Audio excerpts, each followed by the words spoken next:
Bonsoir à tout le monde, Erev Tov, Shalom Aleichem. C'est un immense plaisir d'être avec vous ce soir. Je cherche mon Chumash, il est là. Comme tous les jeudis soirs, tant que nous le pouvons, Bezrat Hashem, que je vous donne la santé, la force, la chorma pour pouvoir étudier, fouiller, partager les saveurs de la Torah.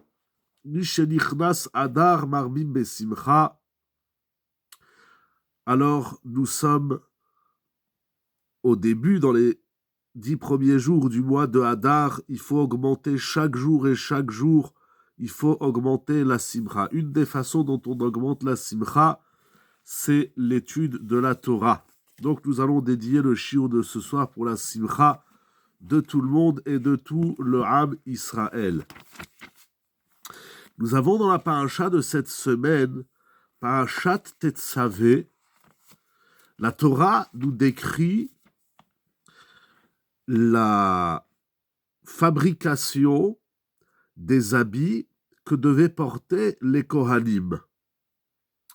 4 vêtements pour le Kohen Hédiot, le Kohen simple, et 8 vêtements pour le Kohen Gadol, pour le grand Kohen. Donc nous sommes à la suite de Teruma qui a décrit la construction du Mishkan, du tabernacle, et à la suite de la construction de la bâtisse elle-même, il fallait fabriquer des vêtements spéciaux particuliers aux Kohanim. Dans la deuxième partie de notre paracha, nous allons voir comment Moshe Rabbeinu va introduire Aaron et ses fils dans leur fonction de Kohanim. Notamment les vêtements dont il va les vêtir et les sacrifices, donc, de l'intronisation, si on peut ainsi dire, de la mise en place des Kohanim. Donc c'est la paracha des Kohanim. Il y a d'autres sujets, mais grosso modo, c'est le sujet de la paracha. Nous allons voir, une lecture très intéressante et dans les vêtements des Kohanim et dans le concept général du Mishkan, du sanctuaire. Il y a la lecture de Rabbi Ovadia de Sforno, le Sforno, et nous allons le lire dans 4 passages de la Torah, 3 dans la paracha de cette semaine, 1 dans la paracha de la semaine dernière dans Teruma. Il a une lecture très particulière dans le Mishkan, le tabernacle et les vêtements des Kohanim. Il est écrit dans la paracha au chapitre 28, verset 12. Alors, la paracha, dans ces versets-là, à partir du chapitre 6, elle nous parle du éphod. Ve'asu et ha-éphod. Zahav, techelet, ve'argaman, tel que c'est décrit dans la paracha. Le éphod, il y a un long rashi qui explique que le éphod, c'est une espèce de tablier. Si vous avez vu des photos, il y a aujourd'hui dans les Chumashim et des photos des vêtements des Kohanim. Et il y a des livres entiers qui nous parlent du Mishkan, du tabernacle, avec des photos très intéressantes. Donc c'est une espèce de tablier. Ce tablier, la Torah nous dit, donc elle décrit comment il se présentait, et au verset, et la Torah nous dit, ça va du verset 6 au verset 12, la Torah nous dit que sur ce tablier, sur ce éphod, il y avait 2 bretelles. Donc c'est un tablier qui mettait de l'arrière essentiellement, qui couvrait tout le dos, tout l'arrière du Kohen. C'est dommage, j'ai pas préparé des photos, j'ai plein de photos dessus. Bon, bref. Et il y a 2 bretelles. Sur ces bretelles vont être attachés le Urim Vetumim, le Choshen Mishpat, le pectoral. qui va porter les 12 pierres. Mais sur les 2 bretelles, Shete Ketefot Chovrot, la Torah dit que le Kohen, il devait avoir au niveau des épaules, donc c'est-à-dire qu'il passe les bretelles, et au niveau de l'épaule, de chaque épaule, il y a les pierres de Shoham, Avne Shoham, sur lesquelles sont gravés les noms des enfants d'Israël, donc des 12 tribus, sinon sur une pierre et sinon sur l'autre pierre. Il y a dans les Midrash Chazal, dans la Gemara, différentes opinions, comment c'était gravé, etc. Mais en tout cas, voilà, de manière générale, donc il a, sur son tablier, il y a 2 bretelles qui viennent en avant, et au niveau des épaules, intégrées dans la bretelle, il y a les pierres de Shoham. Et sur ces pierres sont gravés les noms des enfants d'Israël, c'est-à-dire des 12 tribus. Et la Torah dit, au chapitre 28, verset 12, « Vesamta et shete avanim al kitfot haephod » comme nous avons dit, donc tu placeras les 2 pierres sur les épaules, sur les bretelles du éphod, et ce sont avne zikaron, des pierres littéralement de souvenirs pour les enfants d'Israël. Venas, 2 fois s'écrit, Venasa Aaron et Shemotam lifnei Hashem, et Aaron portera les noms des enfants d'Israël devant Hashem, al shete ketefav, sur ses 2 épaules, les zikaron, en souvenir. Donc ce sont des pierres de souvenir. Qu'est-ce que ça veut dire? On ne fait pas du tourisme. On ne va pas à la boutique acheter des pierres pour se rappeler qu'on a traversé des pays. Qu'est-ce que ça veut dire? Souvenir de quoi? Qu'est-ce qu'il faut se souvenir? Rashi explique, Sheye roe akadosh baruch hu hashvatim ktuvim lefanav veizkor tzidkatam. Afin que, littéralement, Rashi ramène au nom du Midrash quelque chose d'incroyable, afin que Akadosh Baruch Hu voit, regarde les tribus qui sont gravées dans les pierres, et il se souvient de leur piété. Donc ce sont des pierres qui rappellent à Dieu que les béné Israël sont des tzadikim. Bien sûr, je ne vais pas trop parler de ça, mais Akadosh Baruch Hu a-t-il besoin d'une pierre, de 2 pierres, pour penser aux béné Israël et avoir en mémoire que les enfants d'Israël, c'est des tzadikim? Je ne sais pas, c'est compliqué, mais pourtant c'est la Torah, hein, c'est le Chumash. Qu'est-ce que ça veut dire qu'il faut faire des pierres pour que Dieu il se souvienne de nous? Qu'est-ce que ça veut dire? C'est tout simplement incroyable.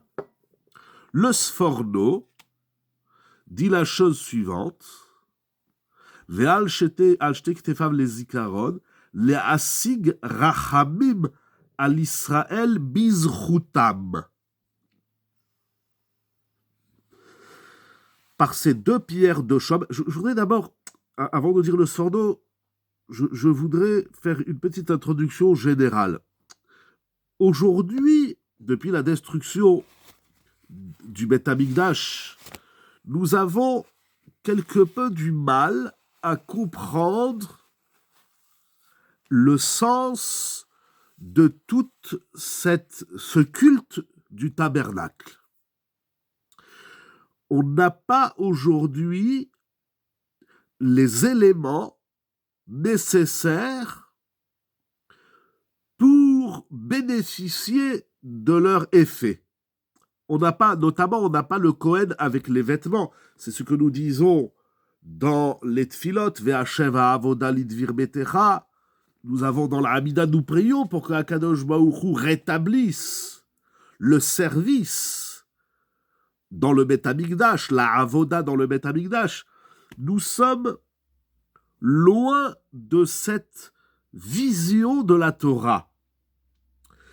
Nous sommes loin de cette perception de notre rapport avec Hachem. Aujourd'hui, notre rapport avec Hachem, il se fait avec les mitzvot que nous avons, et il se fait beaucoup dans notre cœur. On est dans la avoda shebalev.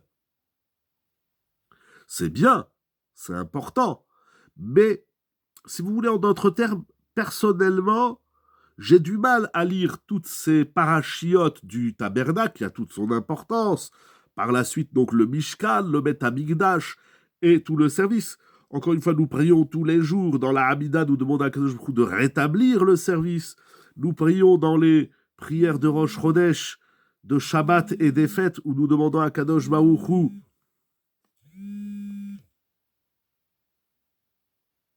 Pardon, j'espère que c'est revenu, mais quand j'ai des appels, ça coupe. Donc nous prions, nous demandons à Kadosh Baruch Hu de revenir au Beth Amikdash. Nous l'avons plus, et donc nous n'avons plus ce Beth Amikdash avec tous ces ustensiles, avec tout le service, avec tout ce qui se passait dans le tabernacle, dans le Beth Amikdash, et nous n'avons plus l'effet de tout cela. Mais que nous n'ayons plus les éléments physiques et leur sens, leur effet, c'est un drame en soi. Mais ce que nous n'avons plus également, c'est l'esprit des choses.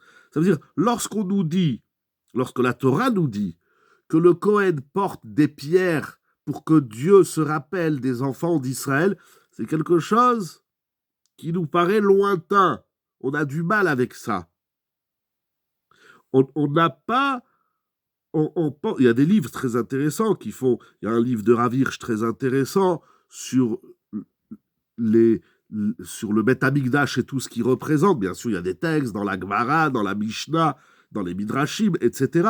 Il faut étudier, non pas seulement pour se rendre compte de ce que nous n'avons plus, mais pour prendre conscience qu'il y a une partie de la Torah qu'on n'arrive pas à imaginer. Il y a une partie de la... C'est-à-dire, pour que Dieu se rappelle de notre piété, de la piété du Ham Israël, il faut des pierres précieuses.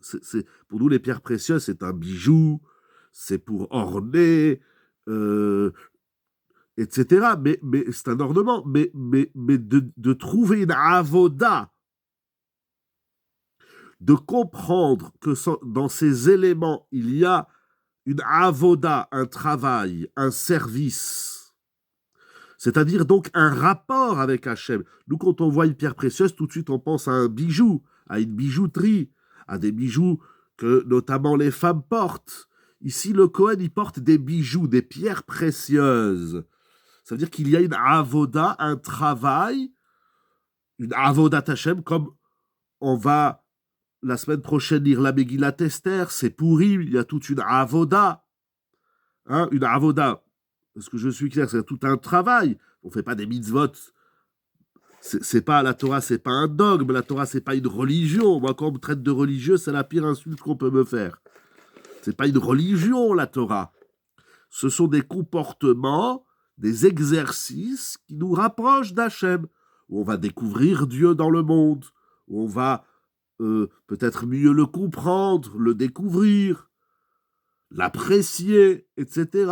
Se coller à lui, la dvekout, le craindre, la ira, l'aimer, l'amour d'Hachem. Alors, on peut peut-être comprendre, parce qu'on est habitué, que après c'est Pessah, on va lire la Haggadah, manger la matzah, boire 4 coupes de vin. Même ça, c'est pas évident, mais on est habitué qu'à travers la nourriture, nous récitons des bénédictions. Il y a un travail de rapprochement de l'homme à Dieu à travers les éléments matériels. Comme dit le Maharal, toutes les mitzvot sont des comportements, des actions matérielles avec des objets matériels, physiques, qui nous rapprochent de Dieu, d'Akadosh Baruch Hu. C'est peut-être une question d'habitude. Je dis juste qu'on n'est pas habitué à voir dans une pierre précieuse une avoda quelconque. Encore moins celle de rappeler à Hachem quelque chose. Je ferme la parenthèse. Pourquoi les noms des tribus devaient être gravés sur les pierres de Shoham, donc sur ces 2 pierres précieuses? Nous avons vu le commentaire de Rashi, mais le Sforno dit les asig rahamim al Israël bizchutam, afin d'obtenir la bonté et la miséricorde divine pour Israël par le mérite des 12 tribus. C'est-à-dire que ces pierres-là qui sont gravées, qui portent donc les noms des 12 tribus, c'est pour rappeler, mettre en avant le mérite des 12 tribus, Réhouven, Shimon, Lévi, etc. C'est pour rappeler le mérite des 12 tribus, des 12 fils de Yaakov, et par leur mérite, nous pouvons bénéficier de la rahamim, de la bienveillance et de la miséricorde divine. D'ailleurs, il y a quelque chose d'intéressant, c'est que les 12 tribus vont revenir par 2 fois, c'est-à-dire il y a d'abord les 2 pierres sur les épaules, chaque pierre était gravée sinon, et ensuite il y a les 12 pierres du pectoral, du choshen, que le Kohen portait, et là, chaque tribu est inscrite sur une pierre. C'est-à-dire que les 12 tribus sont mentionnées 2 fois. Une fois sur les 2 pierres sur les épaules, et une fois chaque tribu sur une pierre différente. Tout ça, c'est décrit dans le Chumash, dans la paracha. Et il y a ici quelque chose de très profond, c'est que habituellement, nous mentionnons le mérite des Avot, Zchut Avot, le mérite de Avraham, de Yitzhak et de Yaakov, qui sont appelés les Avot Akdoshim, les pères, nos pères. On est moins habitué à percevoir quelque chose des 12 tribus. Les 12 tribus ont écrit l'histoire d'Israël. D'ailleurs, le livre de Shema dans lequel nous nous trouvons a commencé par nous parler des 12 tribus. Les 12 pierres du pectoral ne correspondent pas aussi à des lettres. Oui, sur les 12 tribus, sur chaque pierre est gravé le nom de chaque tribu. La première pierre Réhouven, la seconde Shimon. Donc sur chaque pierre est gravé le nom d'une tribu. Sur les pierres qui se trouvent sur les épaules, il y a 6 noms sur chaque pierre, donc il y a les lettres, comme vous dites, qui a toute une fonction. Nous allons revenir sur le pectoral tout de suite. Mais je dis, c'est intéressant qu'il y a, nous ne sommes pas, je disais, le livre de Shemot ouvre par les noms des 12 tribus, Réhouven, Shimon, Lévi, Yehuda, Issachar, Zvulun, Binyamin, Dan, Naphtali, Gad, Asher. Le livre de Shemot a ouvert par les 12 tribus. C'est pas un travail auquel on est habitué. Habituellement, on parle des Avot, Akdoshim, on parle éventuellement des Imaot, donc des pères et des mères. On ne parle pas de façon fréquente, couramment, des 12 tribus. Pour nous, les 12 tribus, ils ont écrit l'histoire, et c'est un tort, parce que, par exemple, Eretz Israël est partagé en 12 aux 12 tribus, etc. Il y a une notion dans la Torah, d'ailleurs, si je ne me trompe pas, c'est le Harizal, j'ai lu ça au nom du Harizal, le peuple d'Israël, c'est d'abord Adam, après c'est les Avot, Avraham, Sarah, Yaakov, après c'est les 12 tribus, les 12 tribus, c'est les 70 enfants d'Israël qui vont descendre en Égypte, les 70, c'est les 600 000, donc il y a, bien évidemment, des raisons bien précises à ce dessin du Ham Israël, à cette pyramide du Ham Israël. Mais on n'est pas habitué à parler des 12 tribus. Et là, tout d'un coup, ils occupent une place fondamentale dans les habits du Kohen. D'ailleurs, je me suis posé la question, où on retrouve les Avot, Avraham, Yitzhak, Yaakov, voire les Imaot, Sarah, Rivka, Rachel et Léa, dans le Mishkan. On va parler des 12 tribus au moins 2 fois, mais on ne parle pas des Avot. En tout cas, ce n'est pas flagrant. Il faut chercher où se trouvent les Avot dans le Mishkan. C'est que Yaakov Avinu a posé la première pierre de l'édifice du Mishkan, comme c'est raconté dans la Torah, dans le livre de Bereshit. Mais je ne connais pas, j'ignore, où on retrouve les Avot dans la construction, quelque part dans le Mishkan. J'ignore, ça doit certainement exister, je ne sais pas. en tout cas de façon flagrante dans la Torah, on a les 12 tribus. Mais on n'est pas assez habitué à parler des 12 tribus. Et c'est un tort. Parce que les 12 tribus, encore une fois, on va les retrouver déjà de nombreuses fois dans Bamidbar, notamment les explorateurs. On va les retrouver dans le partage d'Eretz Israël. Les 12 tribus occupent une place importante, majeure dans notre histoire.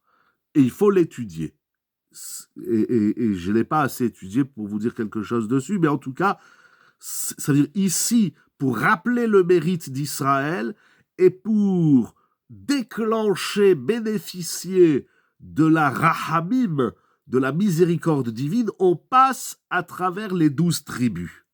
Donc, synthétisons, retenons un point, il nous dit le Sforno, l'enjeu des noms des tribus gravés sur les pierres, c'est pour bénéficier de la rahamim divine, de la miséricorde divine, par le mérite des 12 tribus. Donc ces pierres-là ont pour fonction d'éveiller, si on peut ainsi dire, d'éveiller, de déclencher la miséricorde divine, la rahamim d'Hachem. Allons un peu plus loin, toujours au chapitre 28, verset 30, cette fois-ci, Perek Lamed. Alors, à partir du verset 15 jusqu'au verset 30, la Torah va nous parler du pectoral. Alors, on va parler un petit peu, dans les mots de la Torah, du Choshen Mishpat, du pectoral.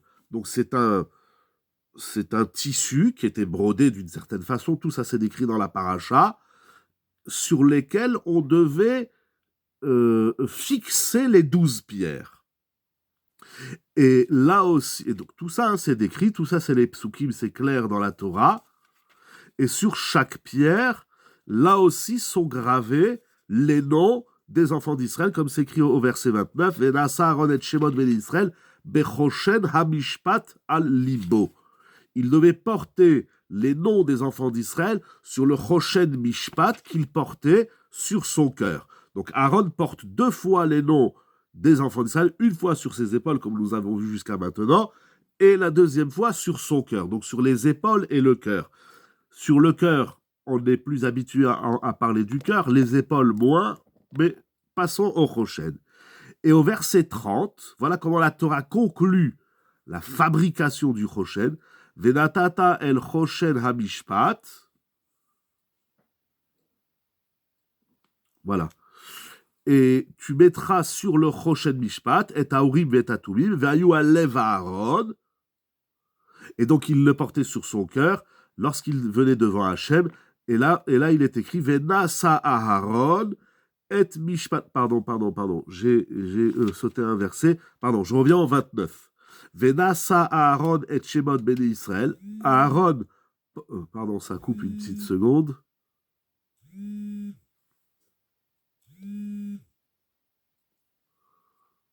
Voilà, excusez-moi, j'espère que c'est revenu. Mais encore une fois, quand j'ai des appels, ça coupe. Excusez-moi le désagrément. Donc au verset 29, Venasa Aaron, Aaron y portait les noms des enfants d'Israël, Bechoshen Amishpat al Libo sur son cœur, Bevo el Akodesh, lorsqu'il veut rentrer dans le sanctuaire. Et là aussi, il est dit, les Ikaron lifne Hachem Tamid, en souvenir devant Hachem tout le temps. Là aussi, c'est écrit Tamid. Ce matin, on a fait un shiur à la yeshiva sur Tamid. On n'a pas parlé de celui-là, mais bon, bref. En tout cas, donc, le Choshen Mishpat, le pectoral, il est aussi un zikaron. Et le sforno, mais l'arachi, si je ne me trompe pas, je l'ai déjà vu, mais peut-être que je l'ai oublié, parce que Rashi n'explique pas le zikaron du pectoral. Il explique le zikaron des Avne Shoham. Là, il n'explique pas. Le sforno, il reste dans sa perspective et il nous dit que les pierres fixées dans le pectoral, elles sont un souvenir. Souvenir de quoi? Il dit le sforno, chez Iskor Hachem Zechutam, afin que Hachem se souvienne de leur mérite, Veifkod et Benehem les Shalom, et qu'il donne, qu'il offre le Shalom à leurs enfants, donc aux descendants des tribus, par leur mérite. Alors là, ça veut dire, il y a une nuance. Les pierres de Shoham sur les épaules, c'est pour bénéficier de la rahamim d'Hachem, de la miséricorde divine, par le mérite des tribus. Les pierres du pectoral, les 12 pierres du pectoral, c'est pour qu'Akadosh Baruch Hu mette le shalom dans le Ham Israël, dans les descendants des 12 tribus, par le mérite des 12 tribus. Donc, une fois on rappelle le mérite des 12 tribus pour avoir la rachamim d'Hachem, et une fois on rappelle les 12 tribus pour que Hachem place le shalom parmi nous. Deuxième passage du Sforno. C'est incroyable. Ça veut dire que les vêtements, en tout cas ce vêtement-là, les pierres plus précisément, les pierres de Shoham sur les épaules, et les pierres et les 12 pierres du Urim Vetuim du pectoral, c'est pour implorer la rahamim et la bénédiction d'Hachem qui nous donne le shalom. C'est un moyen, j'ai aucune idée et aucun accès comment techniquement ces pierres et les noms gravés, ça déclenche tout ça. C'est ça qui dit le Sforno, mais l'enjeu de ces pierres, c'est, j'ai envie de dire un peu comme une prière. Ça veut dire, à travers ça, on éveille le mérite, on rappelle le mérite des tribus, des 12 tribus, et rappelant leur mérite, on bénéficie de la rahamim et du shalom qu'Akadosh Baruch Hu offre au Ham Israël. C'est tout simplement incroyable tout ce qu'il nous dit le Sforno. Et enfin, pour cette paracha, au chapitre 29, verset 45, Perek Raftet, Pasuk Memhe, alors là-bas, la Torah, elle... Pardon, je n'ai pas une seconde, je prends... Oui, alors après que la Torah elle a parlé des habits des Kohanim, elle va parler des sacrifices qui vont introduire les Kohanim dans leur mission. Et il est dit, chapitre 29, verset 45. Voilà. Donc après tout ça, la construction du Mishkan, l'introduction des Kohanim, les habits des Kohanim, il est dit, Veshachanti betor bene Israël, Akadosh Baruch Hu dit, je résiderai parmi les enfants d'Israël, Ve'aiti lahem lelokim, et je serai pour eux un Dieu. Ça veut dire que tout ce Mishkan, en vérité, ce pasuk Veshachanti betor bene Israël, il est écrit également au début de Teruma. Vous vous rappelez la semaine dernière, il est dit au début de la paracha, prenez des enfants d'Israël un prélèvement, ils construiront le tabernacle, ve'asuli mikdash ve'shachanti betocham. Donc la Torah, au début du projet du Mishkan, elle a dit clairement, faites un Mishkan, je résiderai parmi vous, et lorsqu'elle termine le projet, c'est répété, donc une fois au chapitre 25, verset 8, et une fois au chapitre 29, verset 45, au chapitre 29, oui, verset 45, donc on a le 25, 26, 27, 28, 29, il y a 5 chapitres dans la Torah qui nous parlent de la construction du Mishkan, avec tout ce qu'il contient et des habits des Kohanim, et au début, comme à la fin du projet, la Torah dit « Je résiderai parmi vous ». Nous avons posé une question la semaine dernière à la Yeshiva. Qu'est-ce que ça veut dire que Dieu réside parmi nous? Qu'est-ce que ça veut dire?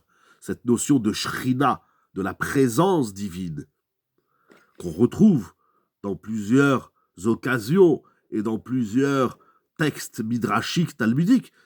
En tout cas, le Mishkan, Mishkan littéralement, ça veut dire, on traduit le sanctuaire ou le tabernacle, c'est une fausse traduction. Mishkan, ça veut dire résidence.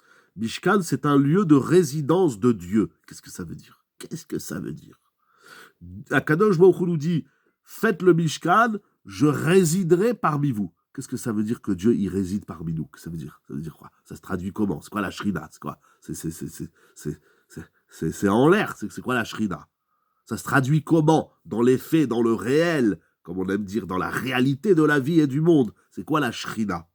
Alors la semaine dernière, à la Yeshiva, nous avons proposé une explication. Mais ce soir, nous allons voir le commentaire du Sforno. Qu'est-ce que ça veut dire Veshachanti betocham et betoch bene Israël? Il écrit au début de Teruma et également à la fin de Tetzavé. Nous allons lire les deux phrases. Il dit le Sforno. Une seconde, je le cherche au début. Pourquoi je ne le trouve pas ici de Teruma?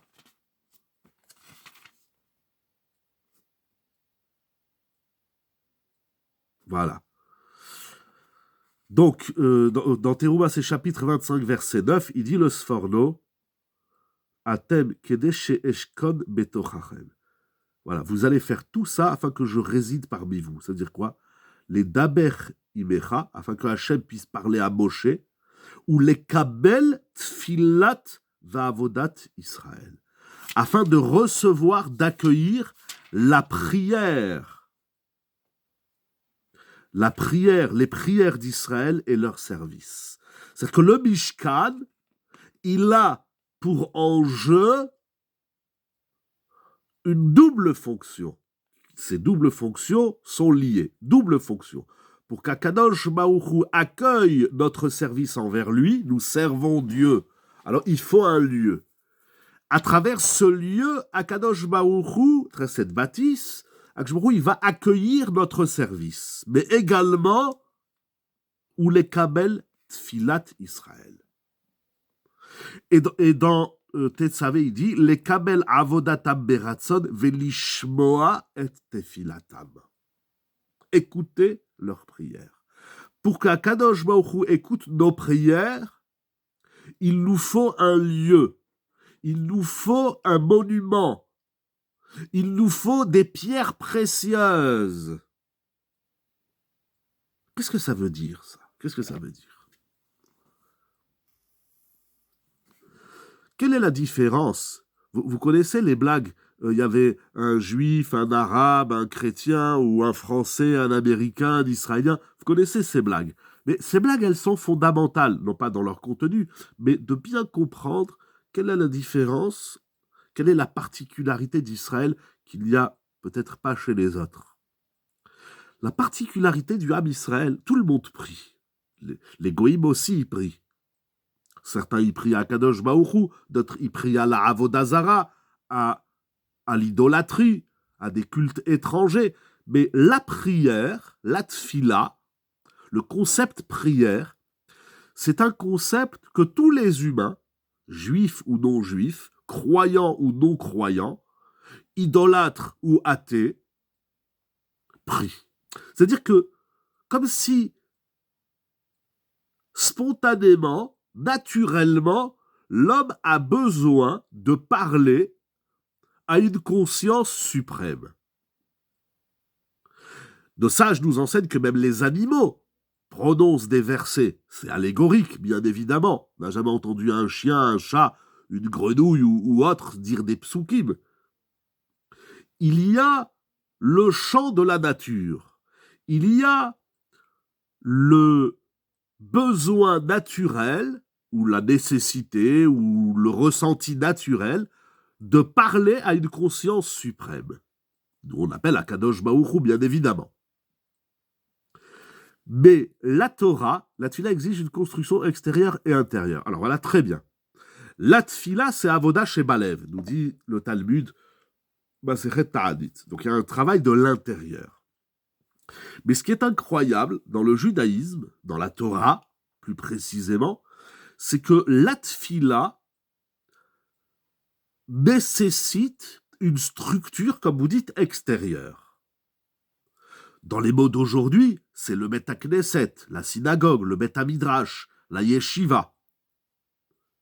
La tfila ne se fait pas n'importe où. On ne prie pas dans la rue. Alors, c'est vrai que ça peut arriver, on est en retard, on sort du boulot, on est dans le métro, etc., ou dans le bus, ou là où on est. Bon, on fait ça, mais de manière structurée, de manière convenable, la tfila, elle se fait dans un lieu propice à la tfila. Plus précisément, la tfila se fait dans un lieu où elle sera plus probablement acceptée par Dieu. Ça veut dire, dans les mots un peu, excusez-moi, grossiers d'aujourd'hui, prier à la maison et prier à la synagogue, ça n'a rien à voir. Prier dans un lieu défini comme étant un lieu de prière, c'est pas la même prière que dans un lieu qui n'est pas un lieu de prière. C'est pas la même tfila. Je sais pas, là aussi il y a quelque chose qui m'échappe. On le voit beaucoup dans la Gemara, Masechet Brachot, on le voit beaucoup dans la Halacha. Si jamais, mais on n'est pas dans un show de halacha, on prie à l'extérieur, dans la rue, dans le métro, il faut faire attention qu'il n'y ait pas de saleté, de choses impropres, qu'il n'y ait pas de pritzout, qu'il n'y ait pas d'odeur gênante, etc., etc. Qu'il n'y ait pas de lieu de Avodazara. Si je fais mincha face à une fontaine et au-dessus de la fontaine, il y a une croix ou un autre signe de Avodazara, bien évidemment, c'est assout. Donc, il faut que la tfila corresponde au lieu dans lequel je me trouve. Mais a priori, la tfila, la prière, elle se fait dans un lieu propice à la tfila. Et nous voyons dans notre paracha que ce n'est pas que le lieu, c'est le lieu et les vêtements, les habits. Et c'est écrit comme ça dans la halacha. Par exemple, un garagiste, peut-être même un médecin, ou d'autres métiers, un boucher, peut-être même un commerçant, il porte des vêtements adaptés à son activité professionnelle. Mais c'est écrit dans la halacha, au moment de prier, il ne peut pas prier avec sa blouse de médecin, de telle activité ou telle autre activité. Les vêtements de chol ne peuvent pas être les vêtements par lesquels je suis vêti lorsque je m'adresse à Akadosh Baruch Hu. On ne prie pas avec les mêmes habits. Il y a plein de halachot. Parce qu'on peut prier en pyjama, en robe de chambre, en tongs, etc., etc. C'est juste pour dire, il faut bien comprendre. La tfila, ce n'est pas que l'exercice de lire des textes avec toute leur importance et leur profondeur. Il faut que ces textes soient ou passent, soient prononcés dans un endroit et passent à travers l'endroit. D'ailleurs, la Mishnah dans Masechet Brachot nous dit que de prime abord, lorsqu'on prie, on doit se tourner vers le Bet Hamikdash. Le Bet Hamikdash, il s'appelle Bet Tefila Ikare Lechol Ha'amim. Il a dit Shlomo Amelech. Le Bet Hamikdash, il s'appelle le lieu de la prière. Bet Tefila. C'est quand le collectif prie que la Rachel d'Hachem se déclenche. Je ne suis pas sûr d'avoir bien compris votre question. C'est quand le collectif prie. Non, même le particulier. Bien sûr, plus on est Berov Amadrat Melech, mais à partir de 10, déjà, la tfila, elle a une autre dimension. Mais là, vous parlez des participants qui constituent le minyan. Mais même seul, prier seul à la maison et prier seul au Bet HaKnesset, c'est pas la même prière. Le lieu a un enjeu fondamental dans nos prières. Et la Mishnah nous dit dans Masechet Brachot que, a priori, quand on prie, on doit se tourner vers le Bet Hamikdash. Et si on est dans un endroit où on ne sait pas où il est le Bet Hamikdash, on n'a pas obligatoirement une boussole qui nous envoie vers le Bet Hamikdash, alors il faut au moins penser dans son esprit, c'est ramené également dans la halacha, que si on prie dans un endroit où on ne sait pas où il est le Bet Hamikdash, eh bien, quand je prie, je dois penser au Bet Hamikdash. Encore une fois, on n'est pas habitué à ça, c'est dommage, parce qu'on perd une saveur, une dimension de la tfila. Nous, quand on prie, on pense à Dieu. Ah ben oui, c'est normal. Quoi tu veux que je pense d'autre qu'à Dieu? La Mishnah nous dit que quand on prie, il faut avoir dans son esprit le Bet Hamikdash. Yechavel libo keneged kodshe hakodashim. Littéralement, il doit orienter son cœur vers la partie la plus sainte du Bet Hamikdash, qui est le Kodesh HaKodashim, là où se trouvait l'Arche Sainte, les tables de l'Alliance et la Torah. Quand on prie, si on ne sait pas où il est le Bet Hamikdash, normalement il faut prier, on se tourne. Si le Bet Hamikdash il est là-bas, je fais la prière de ce côté. Si le Bet Hamikdash il est là-bas, je fais la prière de ce côté. Si je ne sais pas où il est, parce que je suis à Nice et je ne sais pas où il est le Beth Amikdash, alors au moins dans mon cœur, Yechavel limo keneged bet kodesh hakodashim. C'est incroyable. Il faut comprendre la dimension kodesh kodashik de la tfila. Quand on prie, c'est comme si on est dans le Beth Amikdash. Quand on prie dans un lieu d'étude et dans un lieu de prière qui s'appelle eux-mêmes Mikdash, sanctuaire, la tfila, elle a une autre dimension. Ce que je voulais vous montrer en première partie, à travers le Sforno, nous le voyons et dans la bâtisse, il le dit donc par deux fois, et dans la bâtisse du Mishkan, on traduit en français le sanctuaire, mais plus précisément ce lieu de résidence divine, et la bâtisse, et une partie des vêtements du Kohen, et plus précisément les pierres précieuses qu'il porte sur ses épaules et sur le pectoral, sont des éléments qui constituent la structure de nos prières et de leur effet. On va se rappeler du mérite des 12 tribus et notre tfila sera acceptée. La shrina, avoir la shrina, c'est savoir éveiller la rahamim et le shalom que Akadosh Baruch Hu amène dans le monde. Alors, il y a dans cette première partie du Chiour deux aspects. Je vous parle personnellement. Premier aspect, je trouve ça magnifique. Il faut encore approfondir. Je n'ai fait que survoler les psukim et le commentaire du Sforno. Mais il y a, pour ma part, quelque chose d'extrêmement frustrant. Parce que nous n'avons plus le Mishkan, nous n'avons plus les habits du Kohen. Est-ce que ça veut dire que nos prières n'ont pas de chance d'être agréées, d'être acceptées? Si la structure physique du Beth Amikdash, elle est nécessaire pour la résidence divine qui se traduit par l'acceptation des prières. Alors maintenant qu'on n'a plus le Beth Amikdash, alors nos prières ne marchent plus. C'est extraordinaire. Et il faut aller encore plus loin dans l'approfondissement de ce commentaire du Sforno. C'est extraordinaire de découvrir cette idée. C'est extraordinaire de découvrir que les habits ou les pierres précieuses, vous vous rendez compte que les pierres précieuses fixées dans les habits du Kohen ont pour fonction d'éveiller la rahamim et le shalom divin. C'est magnifique. Il faut comprendre encore, bien évidemment. Mais déjà, de découvrir ça, j'ai trouvé ça exceptionnel. Il y a une dimension dans la tfila qui est une pierre précieuse. La tfila, c'est un bijou. Tout ça, c'est magnifique. Bon. Mais la partie frustrante, c'est que nous n'avons plus le Beth Amikdash et nous n'avons plus les habits du Kohen et ses pierres précieuses. Alors, est-ce que ça veut dire que nous sommes condamnés à voir nos prières sans effet? Certainement pas. Mais en même temps, c'est frustrant. Voilà, c'est ce que je dis. D'un côté, c'est magnifique. D'un autre côté, je me suis dit, mais mince, alors nos prières, comment on va faire pour qu'elles soient agréées? Il nous faut une solution. Alors, il y a plusieurs réponses, mais comme nous sommes à la veille de Purim, parce que Purim, c'est la semaine prochaine, Bezrat Hashem, je voudrais étudier avec vous un texte que j'aime beaucoup. Tous les textes sont magnifiques. Et j'ai trouvé un chidouche extraordinaire que nous allons voir. Et après, il faudra le relier avec le Sforno, avec ce que nous avons vu jusqu'à maintenant.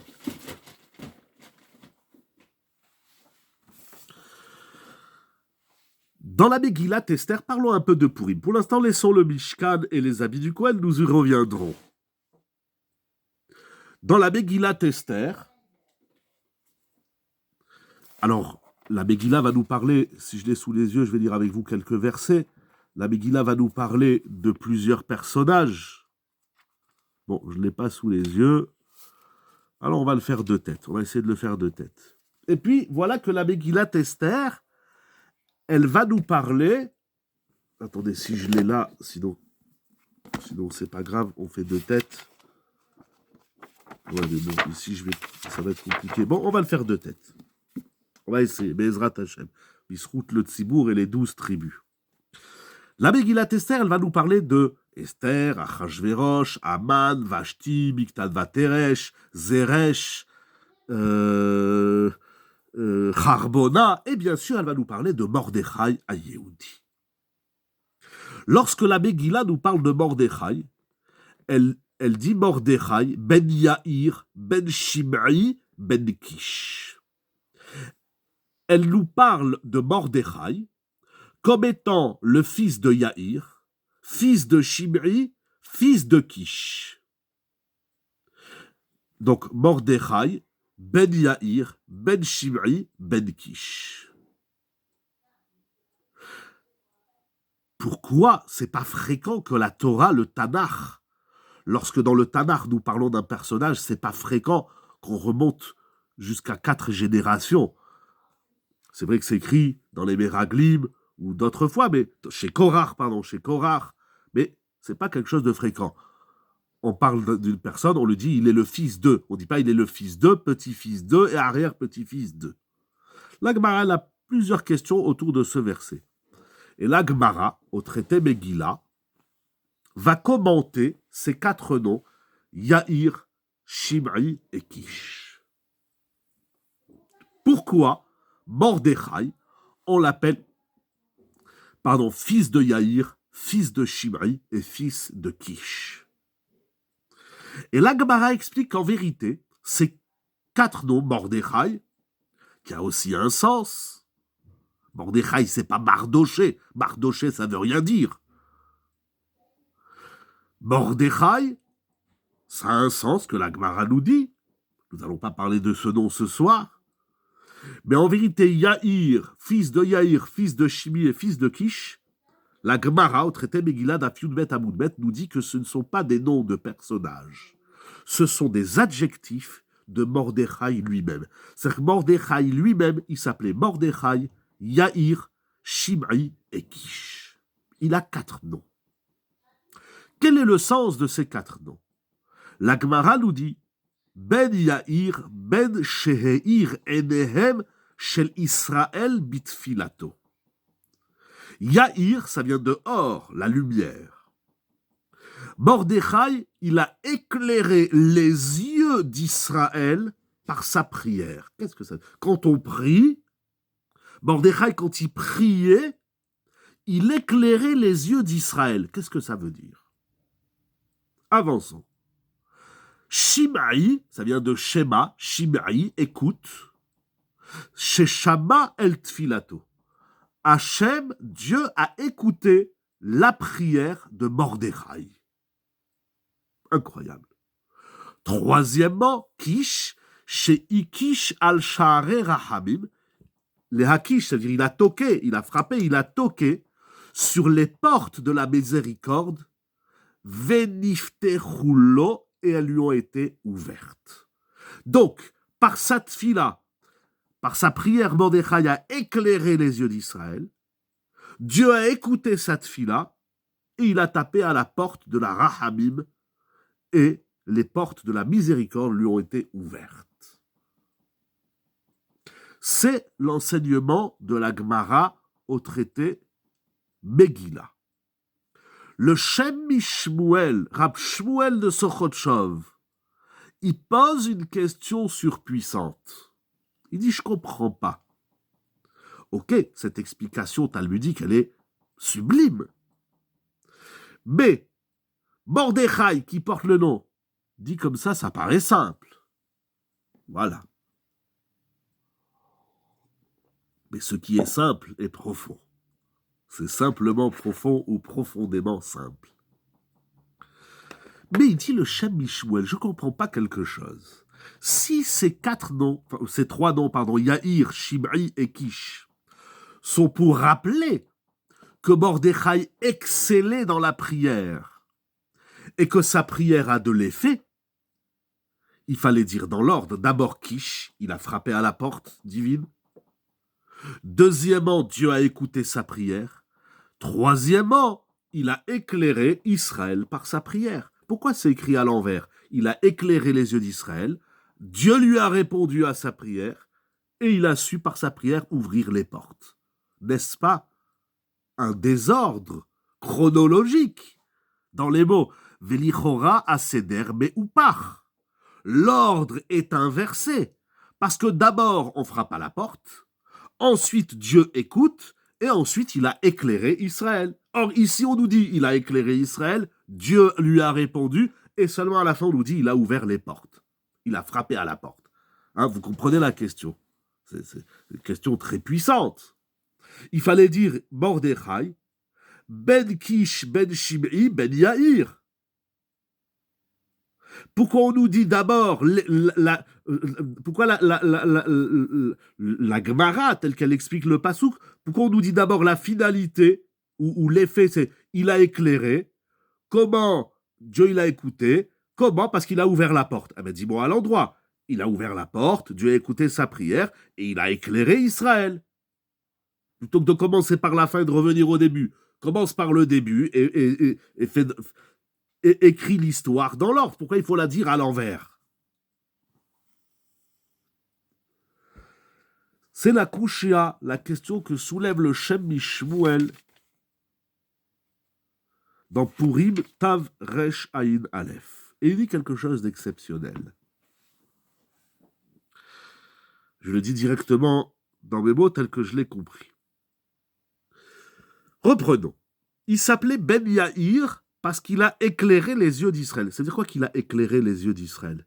C'est-à-dire quoi que par ma prière, ici de Mordechai, quand il prie, il éclaire les yeux d'Israël. C'est quoi éclairer les yeux d'Israël? C'est quoi leur problème?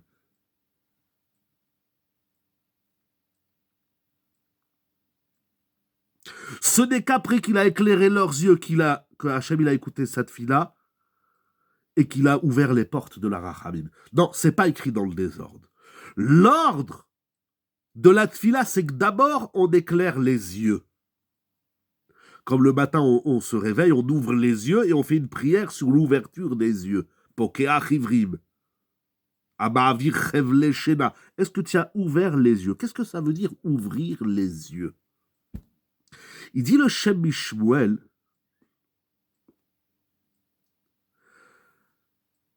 éclairer les yeux, c'est-à-dire prendre conscience qu'il y a un problème. Prendre conscience qu'on n'est pas dans un état normal. En d'autres termes, prendre conscience qu'on est en exil, qu'on est dans l'obscurité. Ressentir dans ces mots, chez Yargish Alev, c'est de ressentir dans son cœur, c'est-à-dire profondément, qu'il y a ici un problème.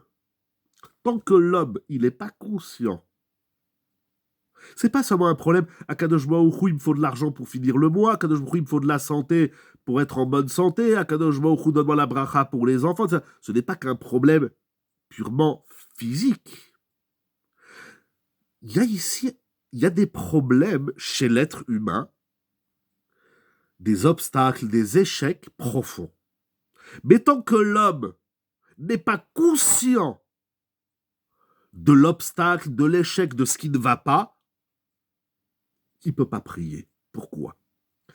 Parce que la prière, c'est pas seulement de demander à Kadosh Baruch Hu de régler nos problèmes extérieurs, tout aussi important, la parnassa, le shalom baït, la santé, etc. La tfila, c'est avoda chez Balev, de l'intérieur.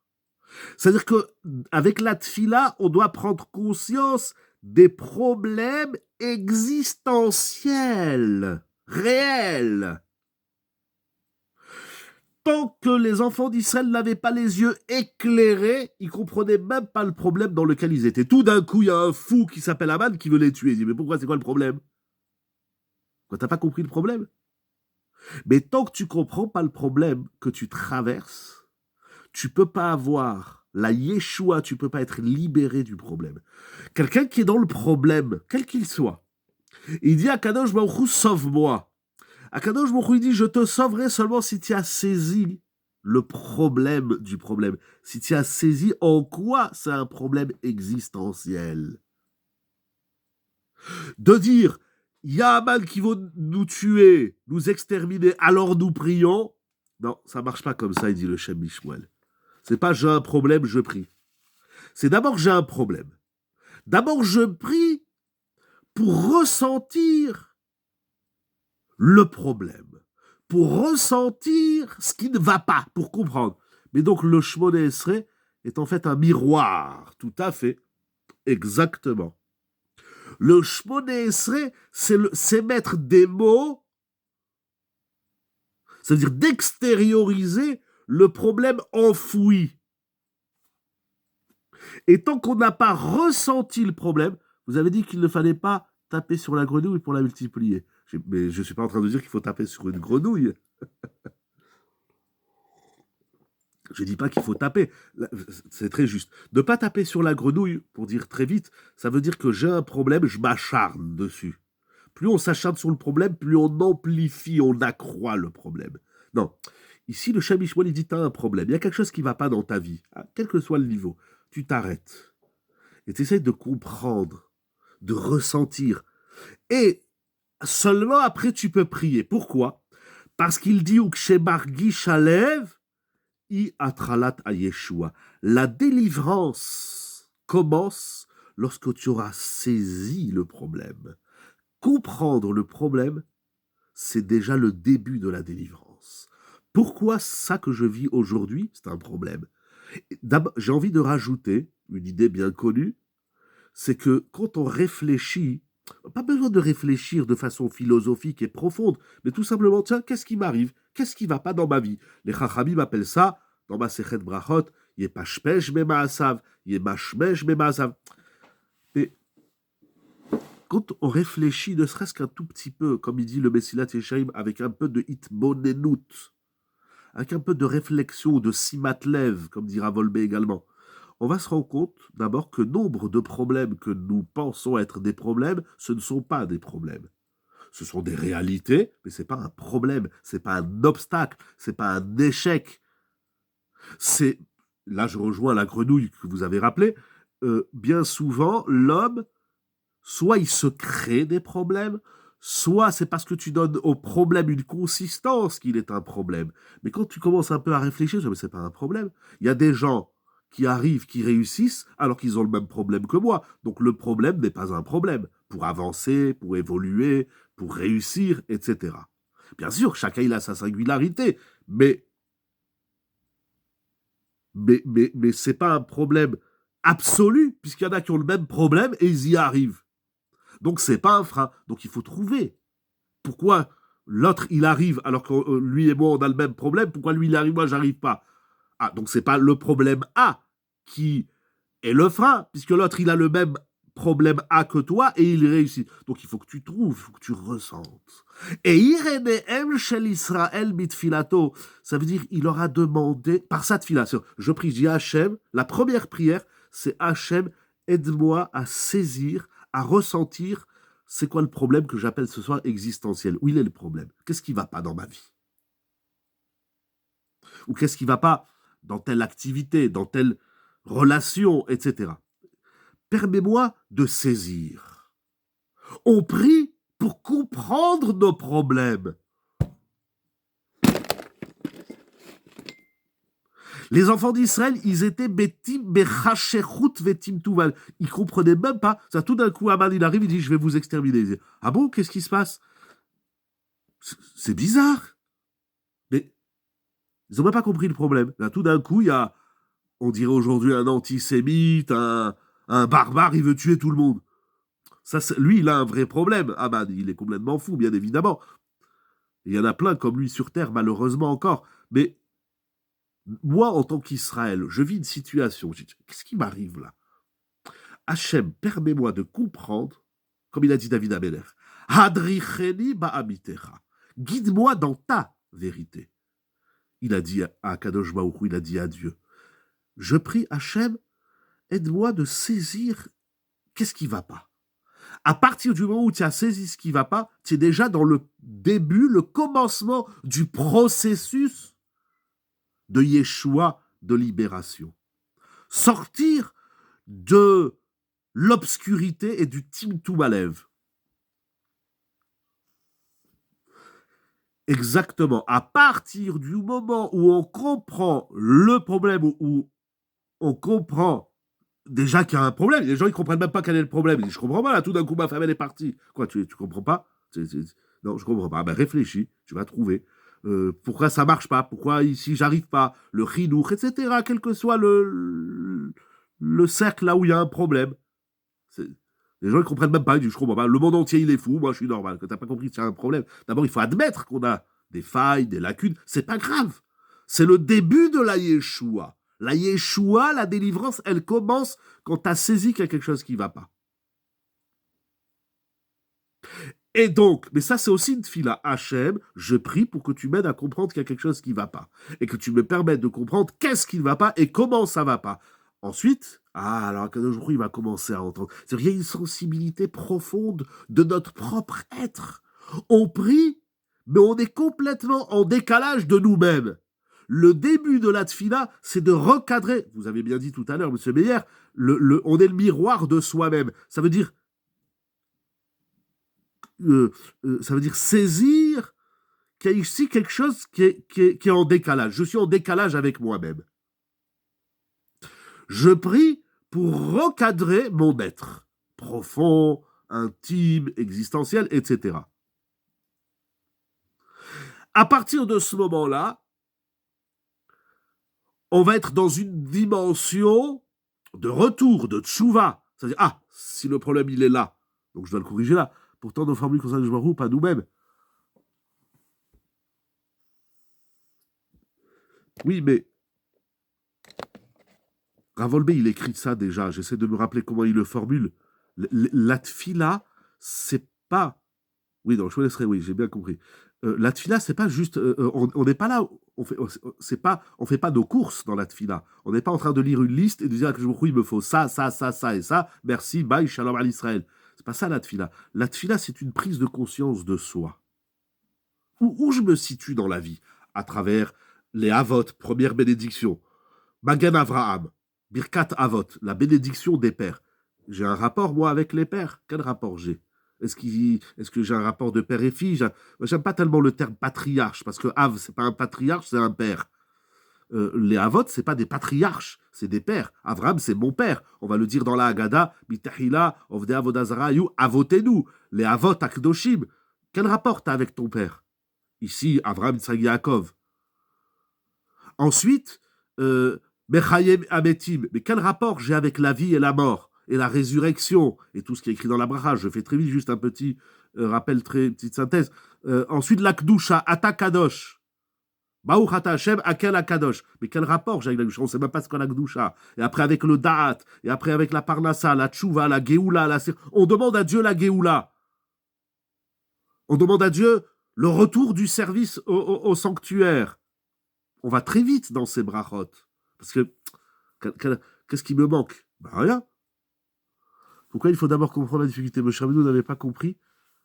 Moshe Rabbeinu, toute sa vie, il a essayé de comprendre ce qui ne va pas. La solution, elle vient toujours du bon Dieu. L'homme n'a aucune solution à ses problèmes. Pourquoi?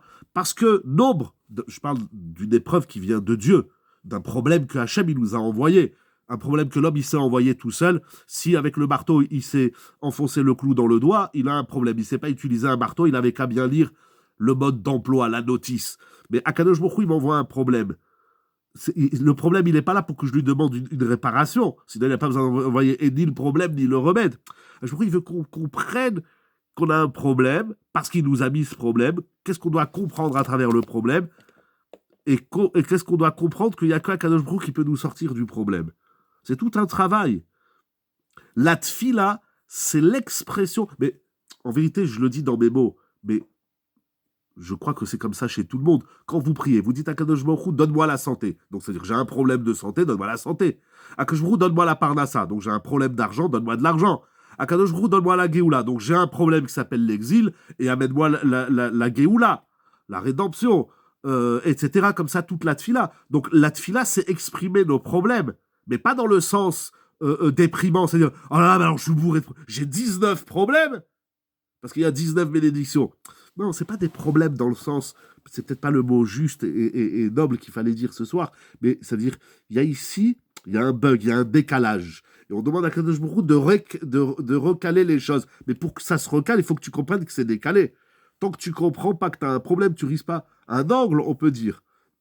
Ça veut dire, tant que T'as pas compris que c'est décalé, tu risques pas de demander à Kadosh Baruch Hu qui te recale en place. Le début de la tfila, c'est prendre conscience. Ah, mais c'est pas seulement ça. Parce qu'il dit le Shem Mishmuel, à partir du moment où tu as pris conscience de ton problème, tu vas essayer de faire quelque chose pour le corriger, pour le réparer. Ah, et à partir du moment où tu as réparé, tu as fait un effort, un investissement. C'est pour ça qu'on n'aime pas parler des problèmes dans la vie. Vous savez pourquoi? Parce que chaque problème, c'est une remise en question de soi. C'est une remise en question existentielle. Et ça, l'homme, il n'aime pas. L'homme, il a ses repères. On a inventé un mot, là. On a des repères. Je ne supporte pas ce mot. On n'a pas de repères. Tu es complètement foutu, tu es complètement à refaire. Eh ben, tu refais, c'est tout. Voilà, c'est pas compliqué. C'est pas, non, mais toute ma vie, j'ai fait comme ça. C'est pas grave, ah ben, tu corriges. Qu'est-ce qu'il y a? C'est quoi le problème? C'est quoi le problème? Tu croyais que c'était normal, tu croyais que tu étais dans le droit chemin. Ah ben tu t'es trompé, c'est pas grave. Un bonhomme, il roule, il doit aller à Paris, puis il se rend compte qu'il va du côté de l'Amazonie. Mais c'est ce décalage qui fait souvent une prière plus... Exactement. Oui. Je dirais, c'est cette prise de conscience du décalage qui fait une prière plus sincère.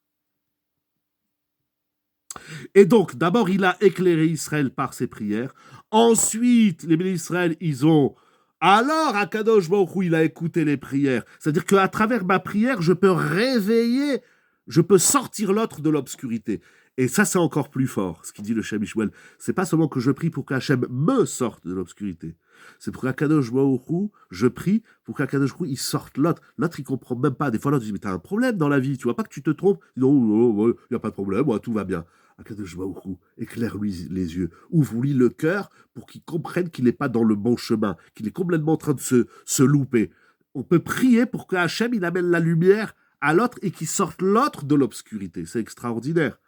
Si tu pries comme ça, là, que je il écoute ta tfila, et si il écoute ta tfila, alors les portes de la Rachamim s'ouvrent. Je voudrais juste terminer. Donc, on n'a plus le Beth Amikdash, on n'a plus les habits du Kohen, mais on a encore un moyen, à travers Mordechai, d'apprendre un exercice qui promet de façon évidente, il l'écrit, le Shem Mishmuel, qu'Akadosh Baruch Hu, il répond à nos prières à travers cet exercice que nous avons décrit. Mais, pour finir, Moraï et Rabotai, Aaron, il est donc celui qui va éveiller la Rachamim divine. C'est écrit dans le Zohar, je ne sais pas qu'est-ce que ça veut dire, mais c'est écrit dans les livres que Aaron, la Mida, c'est Chesed. Oev Shalom, Verodev Shalom. Mais la même Mishnah, elle dit Oev et Abriot ou Mekarvan la Torah. Aaron, c'est celui qui aime les autres. Il aime les créatures. C'est incroyable comme expression. Oev et Abriot, et il les ramène à la Torah. Ça veut dire quoi? Dans l'idée du Shem Mishmuel, c'est-à-dire qu'Aaron, il est sensible au problème de l'autre.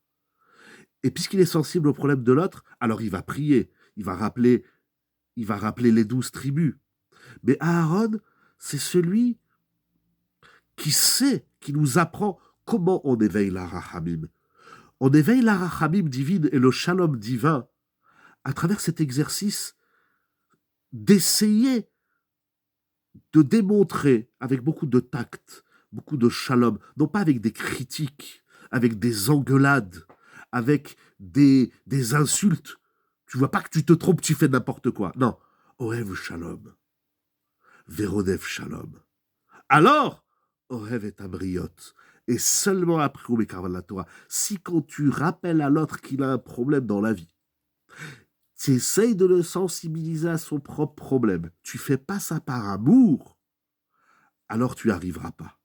Et là, tu éloignes la shrina de ton couple, de ta famille, de ton entourage. Aaron, il est le symbole de l'amour. C'est quoi aimer l'autre? C'est de tout faire, soit directement, en lui parlant, soit indirectement par ma prière. Je vais prier parce que je sens que l'autre, il a un problème, il a un frein dans sa vie, il est dans le rocher. Je vais prier pour qu'Hachem lui donne de la lumière. C'est pas extraordinaire, Moraï et Rabotai? Voilà ce que je voulais étudier avec vous ce soir. Et d'ailleurs, la Megillat Esther, elle termine. La Yehudi Maïta Ora, Vesimcha, Vesasod Vikar. Les Juifs ont retrouvé la lumière. Mordechai, il a su rétablir, rallumer la lumière du Ham Israël. Comment? En leur faisant prendre conscience qu'ils vivaient en décalage, en bug, comme on dit aujourd'hui. Vous voyez pas que vous buguez, les gars? Mais non, on voit rien du tout. Akadosh Baruch Hu montre, ah, merci Mordechai, tu m'as éclairé les yeux, tu m'as éclairé l'esprit, tu as réveillé la sensibilité de mon cœur vis-à-vis de moi-même. Il ne faut pas avoir peur de découvrir nos décalages existentiels, nos bugs profonds. C'est le début de la Yeshua face à Kadosh Baruch Hu. Et c'est quoi Ora? Ora Zotora. Ça, c'est toute la Torah Kula. Parce que Aaron, qui mipiv, Yevakshu Torah, j'ai oublié, qui sifte Kohen Ishmeru Da'at, ou mipiv Yevakshu Torah, c'est à peu près le pasouk, parce que Aaron, il enseigne aussi la Torah. Comment il ramenait les gens à la Torah? Par l'amour. Mais c'est quoi l'amour? L'amour, c'est, regarde, il y a quelque chose, regarde, il y a quelque chose dans ta vie, ça va pas. Regarde, ça va pas. Viens, ensemble, on va découvrir, à travers l'étude, à travers la tfila, à travers les mitzvot, on va découvrir ce qui bug dans ta vie et on va essayer de le remettre en place. Qu'Akadosh Baruch Hu, il nous donne beaucoup de aura, de simcha, de sasson vikar. Un grand merci Rabbi Onatan, merci beaucoup d'avoir mis en place le shiur Toda Rabba.